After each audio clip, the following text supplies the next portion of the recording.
أعوذ بالله من الشيطان الرجيم بسم الله الرحمن الرحيم وقال الذي اشتراه من مصر لامرأته أكرمي مثواه عسى أن ينفعنا أو نتخذه ولدا۔ اور مصر کے جس شخص نے یوسف کو خریدا اس نے اپنی بیوی سے کہا اس کو اچھے طریقے سے رکھنا، ہو سکتا ہے یہ ہمارے لیے نفع بخش ہو یا پھر ہم اسے اپنا بیٹا ہی بنا لیں۔ وہ شخص مصر کی حکومت میں بہت اعلیٰ منصب عزیز مصر پر فائز تھا۔ حضرت یوسف علیہ السلام کو بیٹا بنانے کی خواہش سے معلوم ہوتا ہے کہ شاید اس کے ہاں اولاد نہیں تھی۔ وَكَذَلِكَ مَكَّنَّا لِيُوسُفَ فِي الْأَرْضِ، اور اس طرح ہم نے یوسف کو اس ملک میں تمکن عطا کیا۔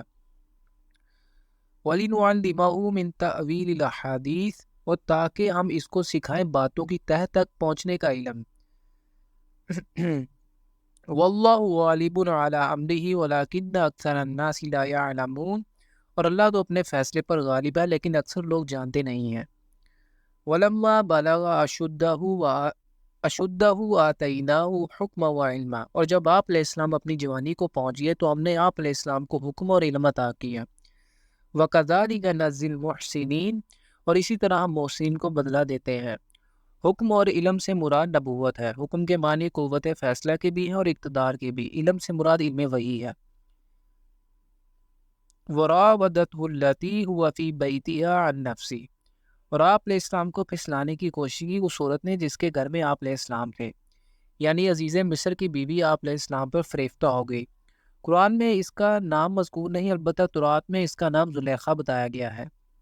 وغلقت الابواب وقالت حیت لک، اور ایک موقع پر اس نے دروازے بند کر دیے اور بولی جلدی سے آ جاؤ۔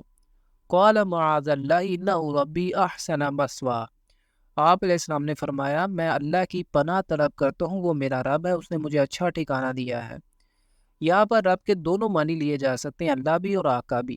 چنانچہ اس فکرے کا ایک مفہوم تو یہ ہے کہ وہ اللہ میرا رب ہے اور اس نے میرے لیے بہت اچھے ٹھکانے کا انتظام کیا ہے، میں اس کی نافرمانی کا کیسے سوچ سکتا ہوں۔ دوسرے معنی ہے کہ اس کا مفہوم ہے کہ آپ کا خاوند میرا آقا ہے، وہ میرا محسن اور مربی ہے، اس نے مجھے اپنے گھر میں بہت عزت و اکرام سے رکھا ہے اور میں اس کی خیانت کر کے اس کے اعتماد کو ٹھیس پہنچاؤں یہ مجھ سے نہیں ہو سکتا۔ دوسرا مفہوم اس لیے بھی زیادہ مناسب ہے کہ رب کا لفظ اس صورت میں آقا اور بادشاہ کے لیے متعدد بار استعمال ہوا ہے۔ مسوایا انہ لا یفلح الظالمون، بے شک ظالم لوگ فلاح نہیں پایا کرتے۔ وَلَقَدْ هَمَّتْ بِهِ وَهَمَّ بِهَا لَوْلَا أَن رَأَىٰ بُرْهَانَ رَبِّهِ، اور اس عورت نے ارادہ کیا آپ علیہ السلام کو، اور آپ علیہ السلام بھی ارادہ کر لیتے اس کا اگر نہ دیکھ لیتے اپنے رب کی ایک دلیل۔ حضرت یوسف علیہ السلام جوان تھے اور ممکن تھا تبھی بشری کی بنیاد پر آپ علیہ السلام کے دل میں بھی کوئی ایسا خیال جنم لیتا، مگر اللہ نے اس نازک موقع پر آپ علیہ السلام کی خصوصی مدد فرمائی اور اپنی خصوصی نشانی دکھا کر آپ علیہ السلام کو کسی منفی خیال سے محفوظ رکھا۔ یہ نشانی کیا تھی اس کا قرآن میں کوئی ذکر نہیں، البتہ تورات میں اس کی وضاحت یوں بیان کی گئی ہے کہ عین اس موقع پر حضرت یعقوب علیہ السلام کی شکل دیوار پر ظاہر ہوئی اور آپ علیہ السلام نے انگلی کا اشارہ کر کے حضرت یوسف علیہ السلام کو باز رہنے کے لیے کہا۔ کذالک لنصرف عنہ السوء والفحشاء، یہ اس لیے کہ ہم پھیر دیں اس سے برائی اور بے حیائی کو۔ انہ من عبادنا المخلصین، یقین وہ ہمارے چنے ہوئے بندوں میں سے تھا۔ وَاسْتَبَقَ الْبَابَ، اور وہ دونوں آگے پیچھے دروازے کی طرف دوڑے، یعنی حضرت یوسف علیہ السلام نے جب دیکھا کہ اس عورت کی نیت خراب ہے تو آپ علیہ السلام اس سے بچنے کے لیے دروازے کی طرف لپکے اور آپ علیہ السلام کے پیچھے وہ بھی بھاگی تاکہ آپ علیہ السلام کو قابو کر سکے۔ وَقَدَّتْ قَمِيصَهُ مِن دُبُرٍ، اور پھاڑ دی اس عورت نے آپ علیہ السلام کی قمیض پیچھے سے۔ وَأَلْفَ يَا سَيِّدَهَا لَدَى الْبَابِ، اور پایا ان دونوں نے اس کے خاوند کو دروازے کے پاس۔ قالت ما جزاء من اراد باهلك سوءا الا ان يسجن او عذاب علیم، وہ فوراً بولی کیا سزا ہونی چاہیے ایسے شخص کی جس نے ارادہ کیا تمہاری بیوی کے ساتھ برائی کا، سوائے اس کے کہ اسے جیل بھیج دیا جائے یا کوئی اور دردناک سزا دی جائے۔